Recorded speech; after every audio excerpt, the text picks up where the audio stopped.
जय श्री खाटू श्याम। स्वागत है आपका हमारे YouTube चैनल बर्बरीक लीला पर, जहां हर कहानी बाबा खाटू श्याम के चमत्कारों से भरी होती है। आज हम आपके लिए लेकर आए हैं एक ऐसी अद्भुत और अविश्वसनीय कहानी जो दिखाएगी कि कैसे घोर निराशा और 40 लाख रुपए के भारी भरकम कर्ज में डूबे एक परिवार को बाबा श्याम की असीम कृपा से मुक्ति मिली। ये कहानी आपको बताएगी कि कैसे कपड़े की गांठ ने उनकी किस्मत बदल दी, जब उनके पास कोई उम्मीद नहीं बची थी और जीवन में हर तरफ अंधेरा छा चुका था। ये सिर्फ एक चमत्कार नहीं है, ये अटूट विश्वास, धैर्य और बाबा श्याम की हारे को सहारा देने वाली शक्ति का जीता जागता प्रमाण है। तो अपने दिल को थाम लीजिए, क्योंकि ये कहानी आपके रोंगटे खड़े कर देगी। कहीं मत जाइए और इस पूरी कहानी को अंत तक सुनिए। यकीन मानिए, ये कहानी आपकी आंखों में आंसू और आपके मन में बाबा श्याम के प्रति श्रद्धा भर देगी। अगर पसंद आए तो लाइक करिए, शेयर करिए और चैनल को सब्सक्राइब करना ना भूलें। कमेंट में जय श्री श्याम लिखना ना भूलें और हमें बताएं कि आप बाबा के इस चमत्कार को कहां से सुन रहे हैं। जय श्री श्याम। ये कहानी राजस्थान के एक छोटे से लेकिन शांति प्रिय शहर में रहने वाले अशोक जी के परिवार की है। अशोक जी एक सीधे साधे और मेहनती व्यक्ति थे, जो अपनी छोटी सी ट्रांसपोर्ट कंपनी चलाकर अपने परिवार का पालन पोषण करते थे। उनका परिवार उनकी धर्मपरायण पत्नी सीमा जी और उनके 2 प्यारे बच्चे बहुत ही खुशहाल और संतुष्ट जीवन जी रहे थे। वे बड़े सपने नहीं देखते थे, बस अपनी जरूरतों को पूरा करते हुए एक सुखी जीवन बिता रहे थे। उनकी आय सीमित थी, लेकिन वे उसमें भी खुश थे। उनके पास शहर के बाहरी इलाके में एक छोटा सा प्लॉट भी था, जिसकी कीमत उस समय लगभग 5 से लाख थी। ये प्लॉट उनके लिए भविष्य की एक छोटी सी पूंजी था, लेकिन नियति को कुछ और ही मंजूर था। जीवन की खुशहाली को नजर लग गई। अशोक जी की ट्रांसपोर्ट कंपनी में अचानक और लगातार नुकसान होने लगा। बाजार में मंदी आ गई थी। ट्रकों की मरम्मत पर बहुत ज्यादा खर्च आने लगा। डीजल के दाम आसमान छू रहे थे और बाजार में बढ़ती प्रतिस्पर्धा ने उनके व्यापार को बुरी तरह प्रभावित किया। नए ग्राहक मिलना मुश्किल हो गया और पुराने ग्राहक भी कम होने लगे। अशोक जी ने अपने व्यापार को बचाने के लिए एड़ी चोटी का जोर लगा दिया, लेकिन उन्हें कोई रास्ता नहीं दिख रहा था। अपने व्यापार को डूबने से बचाने और परिवार का गुजारा चलाने के लिए अशोक जी ने कई जगह से कर्ज लेना शुरू कर दिया। सबसे पहले उन्होंने बैंकों से छोटे लोन लिए, फिर कुछ पुराने रिश्तेदारों से मदद मांगी। लेकिन जब ये सभी रास्ते बंद हो गए और स्थिति और बिगड़ती चली गई, तो मजबूरी में उन्हें कुछ प्राइवेट फाइनेंसरों से ऊंचे ब्याज पर भारी भरकम रकम उधार लेनी पड़ी।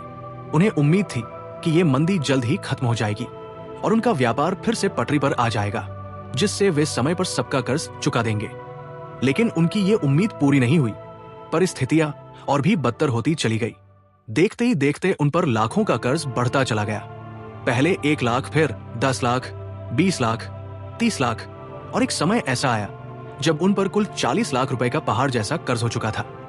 यह रकम उनके लिए एक दुस्वप्न बन गई थी। अशोक जी और सीमा जी की रातों की नींद उड़ गई थी। हर सुबह एक नई चिंता और एक नया डर लेकर आती थी।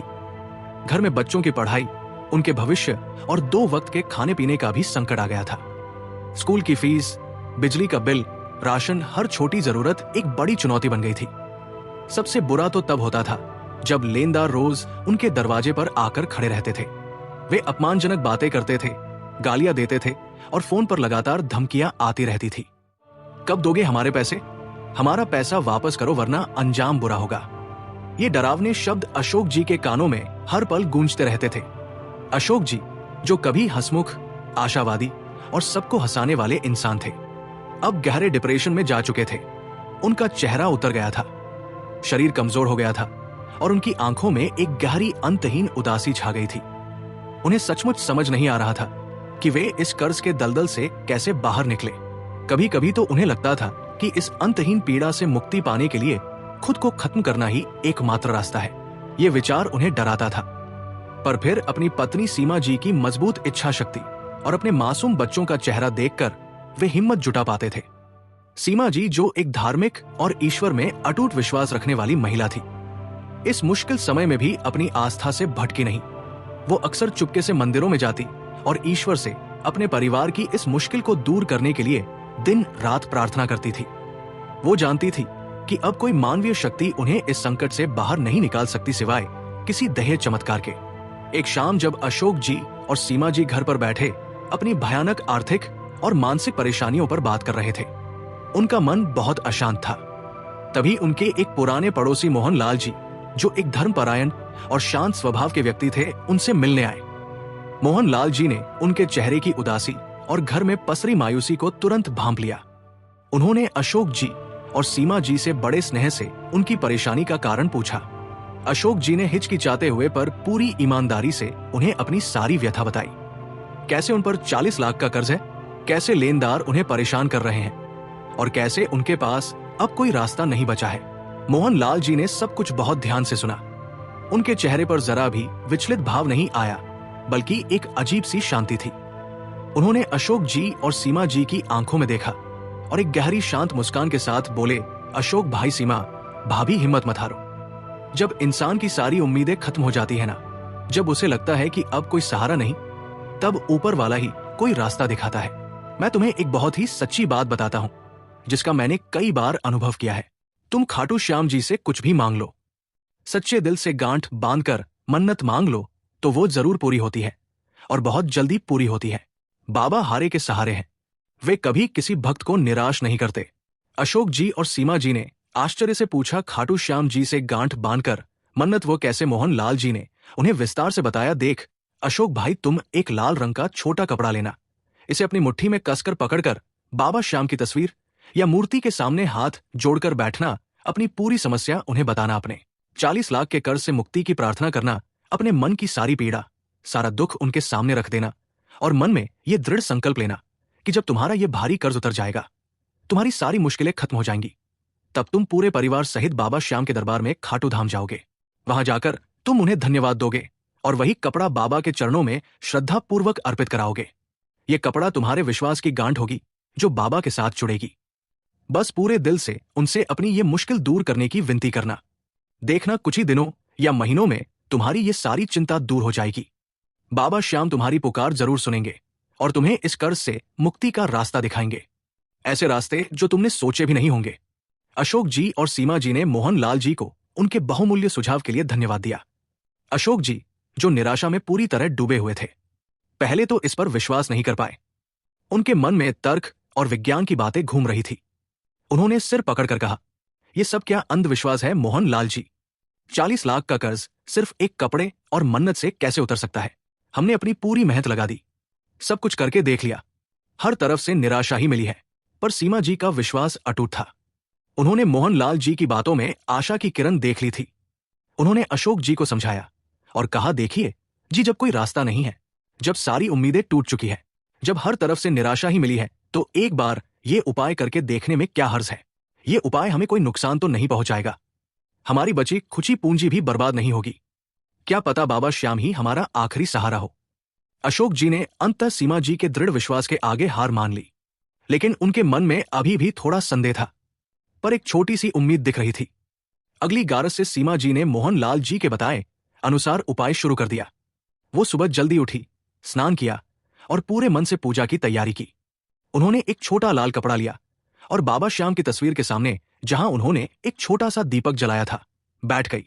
उन्होंने पूरी एकाग्रता के साथ अपनी समस्या बाबा को बताई। उन्होंने मन ही मन 40 लाख के कर्ज से मुक्ति की प्रार्थना की और बाबा को धन्यवाद देने के लिए वही कपड़ा खाटू धाम में अर्पित करने का संकल्प लिया।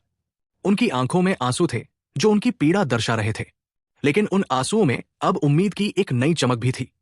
ये प्रक्रिया उन्होंने पूरी श्रद्धा और नियम से की। हर गारस को वो ये अनुष्ठान करती। पहले कुछ दिनों और ग्यारस तक तो कुछ खास फर्क नहीं पड़ा। लेनदार अभी भी दरवाजे पर आते थे, उनकी बातें कड़वी थी और आर्थिक तंगी जस की तस बनी हुई थी। अशोक जी का संदेह भी बरकरार था और कभी कभी वे सीमा जी से कहते थे कि इन सब से कुछ नहीं होगा, लेकिन सीमा जी ने हार नहीं मानी। उनका विश्वास हर गुजरते दिन और हर गारस के साथ और मजबूत होता गया। वो हर सुबह और शाम बाबा से प्रार्थना करती थी कि उनका कर्ज उतर जाए और उनके परिवार को शांति और खुशहाली वापस मिले। वो महसूस करती थी कि हर बार जब वो बाबा से बात करती है तो उनके मन का बोझ थोड़ा हल्का हो जाता है। उन्हें एक असीम शांति का अनुभव होने लगा था, मानो बाबा स्वयं उनके साथ हो। घर के माहौल में भी थोड़ी सकारात्मकता आने लगी थी। अशोक जी भी अब पहले की तरह हमेशा चिड़चिड़े नहीं रहते थे। और फिर एक दिन वो अकल्पनीय चमत्कार हुआ जिसकी उन्होंने कभी कल्पना भी नहीं की थी। एक ऐसा चमत्कार जिसने उनके जीवन की दिशा ही बदल दी। अशोक जी को उनके मोबाइल पर एक अप्रत्याशित फोन आया। ये फोन किसी प्रॉपर्टी डीलर का था जो उनके छोटे से प्लॉट के बारे में बात करना चाहता था। अशोक जी पहले तो हिचकिचाए क्योंकि वो प्लॉट शहर से काफी बाहर था और उन्हें लगता था कि उसकी कीमत वही पुरानी 5 से 6 लाख रुपए होगी, जिससे उनका इतना बड़ा कर्ज तो क्या उसका ब्याज भी नहीं उतरने वाला था। उन्होंने सोचा कि शायद कोई ग्राहक सस्ते में खरीद कर फायदा उठाना चाहता होगा। लेकिन डीलर की अगली बात सुनकर अशोक जी के होश उड़ गए। डीलर ने उन्हें बताया कि हाल ही में सरकार ने उस क्षेत्र से एक नया नेशनल हाईवे निकालने का फैसला किया है। और सबसे हैरान करने वाली बात यह थी कि अशोक जी का छोटा सा प्लॉट जो कभी बेमो लगता था, वो ठीक उस नए हाईवे के किनारे आ रहा था। यह सुनकर अशोक जी की सांसें अटक गई। डीलर ने उन्हें बताया कि इस सरकारी घोषणा के बाद उस प्लॉट की कीमत रातों रात कई गुना बढ़ गई है। उसकी अनुमानित बाजार कीमत अब लगभग लाख हो चुकी है। ये सुनते ही अशोक जी के हाथ से फोन छूटने वाला था। उन्हें अपनी कानों पर विश्वास नहीं हो रहा था। लाख, ये तो उनके 40 लाख रुपए के कर्ज से कहीं ज्यादा था। ये एक ऐसा अवसर था जो पूरी तरह अप्रत्याशित था और ऐसे समय में आया था जब उन्हें इसकी सबसे ज्यादा जरूरत थी, जब हर तरफ से सारे रास्ते बंद हो चुके थे। अशोक जी ने महसूस किया कि यह कोई महज संयोग नहीं था, कोई किस्मत का खेल नहीं था। यह निश्चित रूप से बाबा श्याम की ही असीम कृपा थी। उनकी पत्नी सीमा जी के अटूट विश्वास और उनकी सच्ची मन्नत का ही फल था। उनके शरीर में एक नई ऊर्जा का संचार हो गया। अशोक जी ने बिना देर किए तुरंत उस प्रॉपर्टी डीलर से मुलाकात की। डीलर ने बताया कि हाईवे परियोजना के कारण ऐसे प्लॉट्स की भारी मांग है। कुछ ही दिनों की बातचीत और कागजी कार्यवाही के बाद उस छोटे से प्लॉट का सौदा 60 लाख रुपए में तय हो गया। जो प्लॉट कभी उन्हें बेमो लगता था, जो कभी उनके किसी काम का नहीं लगता था, वो आज उनके लिए सौभाग्य का द्वार बन गया था, जिसने उनके पूरे परिवार की तकदीर बदल दी थी। जैसे ही उन्हें प्लॉट के बिकने से पैसा मिला, अशोक जी ने सबसे पहले ऊंचे ब्याज वाले प्राइवेट फाइनेंसरों का कर्ज चुकाया, जिन्होंने उनके जीवन को नरक बना रखा था। फिर उन्होंने बैंकों का लोन और रिश्तेदारों का उद्धार भी चुकाया। अब लेनदार उनके दरवाजे पर नहीं आते थे, फोन पर धमकियां नहीं आती थी और ना ही कोई अपमानजनक शब्द बोलने की हिम्मत करता था। घर में एक बार फिर से शांति और खुशहाली लौट आई थी। वो भय का माहौल पूरी तरह से खत्म हो चुका था। देखते ही देखते कुछ ही महीनों में अशोक जी ने अपने 40 लाख रुपए का सारा कर्ज उतार दिया। ये एक अविश्वसनीय उपलब्धि थी जिसे कुछ महीने पहले तक असंभव माना जा रहा था। उन्हें लगने लगा था कि वे कभी इस कर्ज से बाहर नहीं निकल पाएंगे। उनके पास अब भी अच्छी खासी रकम बची थी, लगभग लाख। इस पैसे से उन्होंने अपने पुराने व्यापार को फिर से खड़ा किया और इस बार उन्होंने दोगुनी मेहनत, लगन और पूरे आत्मविश्वास के साथ काम किया। उन्होंने नई टेक्नोलॉजी अपनाई, अपने व्यापारिक संबंधों को मजबूत किया और पूरी ईमानदारी से काम किया। उनका व्यापार एक नई दिशा ले चुका था और वे अब पहले से भी ज्यादा सफल और प्रतिष्ठित व्यापारी बन गए थे। उनके घर में खुशहाली लौट आई थी। बच्चों की पढ़ाई फिर से बिना किसी बाधा के शुरू हो गई थी और घर में पहले जैसी हंसी खुशी का माहौल बन गया था। बच्चों के चेहरे पर फिर से मुस्कान खिल गई थी। अशोक जी का चेहरा फिर से खिल उठा था। उनकी आंखों में अब चिंता और उदासी नहीं थी, बल्कि कृतज्ञता, शांति और एक नई चमक थी। अशोक जी और सीमा जी दोनों ही जानते थे कि यह कोई महज संयोग नहीं था, कोई किस्मत का खेल नहीं था। यह कोई व्यापारिक रणनीति नहीं थी जिसे उन्होंने अचानक खोज लिया था। यह बाबा खाटू श्याम की ही असीम और अलौकिक कृपा थी, जो एक साधारण सी मन्नत और एक छोटे से प्लॉट के माध्यम से उन तक पहुंची थी और जिसे मोहन लाल जी ने उन्हें बताया था। उन्होंने बाबा श्याम का तहे दिल से धन्यवाद किया। अपने संकल्प के अनुसार उन्होंने बिना किसी देरी के पूरे परिवार के साथ खाटू धाम की यात्रा की। वहां उन्होंने बाबा के भव्य दरबार में प्रवेश किया, बाबा के पवित्र शीश के दर्शन किए और उनके चरणों में श्रद्धा पूर्वक शीश झुकाया। उन्होंने अपने बेटे, अपने परिवार और अपने व्यापार के लिए बाबा का तहे दिल से धन्यवाद किया, जिन्होंने उनके जीवन को अंधकार से निकालकर रोशनी से भर दिया था। उन्होंने अपना वही लाल कपड़ा बाबा के चरणों में श्रद्धा पूर्वक अर्पित किया, जो उनके अटूट विश्वास और बाबा की कृपा का प्रतीक था। उन्होंने बाबा के लिए एक बड़ा लंगर भी लगाया, जिसमें सैकड़ों भक्तों ने प्रसाद ग्रहण किया। तब से अशोक जी और उनका पूरा परिवार बाबा श्याम के परम भक्त बन गए। अब हर साल वे पूरे परिवार के साथ खाटू धाम जाते हैं, बाबा का आशीर्वाद लेने और उनका धन्यवाद करने। ये कहानी इस बात का जीवन प्रमाण है कि जब इंसान का विश्वास मजबूत होता है और वो सच्चे मन से बाबा श्याम की शरण में जाता है, तो कोई भी मुश्किल उसे हरा नहीं सकती। बाबा श्याम हमेशा अपने भक्तों के साथ खड़े रहते हैं और उन्हें सही रास्ता दिखाते हैं, खासकर तब जब सभी उम्मीदें खत्म हो जाती हैं और इंसान पूरी तरह से हार मान लेता है। ये कहानी हमें सिखाती है कि आस्था की शक्ति किसी भी तर्क या वैज्ञानिक गणना से परे होती है। अगर आप भी अपने जीवन में किसी परेशानी से जूझ रहे हैं, चाहे वो कर्ज हो, बीमारी हो, व्यापार में रुकावट हो या कोई और संकट हो, तो बाबा की शरण में जाएं। पूरे विश्वास और श्रद्धा के साथ उनसे अपनी बात कहें। बाबा श्याम आपकी पुकार जरूर सुनेंगे। आप भी अपनी कहानी हमें ईमेल पर शेयर कर सकते हैं और अगर वीडियो पसंद आई तो लाइक और शेयर जरूर करें। चैनल को सब्सक्राइब कीजिए ताकि ऐसी प्रेरणादायक कहानियां आपको मिलती रहें। अगली बार फिर मिलेंगे एक नई कहानी के साथ। जय श्री श्याम।